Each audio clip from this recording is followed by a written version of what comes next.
कार्ला एकविरा देवी देवस्थानामध्ये गैरव्यवहार झाल्याचा आरोप करण्यात आलाय। देवस्थानामध्ये कोट्यवधींच्या गैरव्यवहाराचा हा आरोप पुजाऱ्यांकडून करण्यात आलाय। देवस्थानच्या अध्यक्षांनी गैरव्यवहाराचे आरोप फेटाळलेले आहेत। महाराष्ट्राची कुलदैवत मानल्या जाणाऱ्या कार्ला आई एकविरा देवी देवस्थान ट्रस्टमध्ये गंभीर गैरव्यवहार सुरू असल्याचा आरोप इथले पुजारी गणेश देशमुख यांनी पत्रकार परिषदेत केला।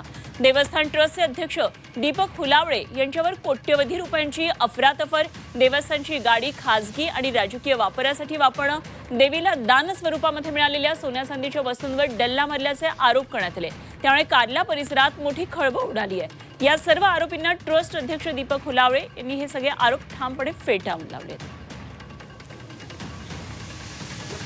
तिने ना सोनं वितळलेलं जे माजी अध्यक्ष होते आनंद यांच्याकडून विटा वगैरे आणल्या होत्या सोन्या चांदीच्या, त्या ट्रस्टकडे यांच्याकडेच आहे ताब्यामध्ये। त्याच्यानंतर 2017 ते 2023 या कार्यकाळात जेवढं सोनं आलं यांनी चार्ज घेताना कुठल्याही प्रकारचं त्याचं मूल्यांकन केलेलं नाही। ते असंच ओतून ताब्यात घेतलं, कुणाला लिहून दिलं नाही, प्रशासक समितीला यांनी लिहून नाही दिलं आणि यांनी प्रशासक समितीकडून लिहून नाही घेतलेलं। हे इथं अडचणीत आहे। त्यांनी आता देवीला दाखवतील, माझ्यानंतर ते पण वाईट देऊ शकतात, देवीला सोनं केलं, अमुक केलं, तमुक केलं, पण त्याचं मूल्यांकन कुठे केलं? एक वर्षात मी काय केले कामाची पावती ही जे माझे म्हणजे देवीचे जे भक्त आहे, भाविक भक्त, ते येऊन बघतात। आणि आता इलेक्शनचा काळ आहे, आरोप होत राहणार।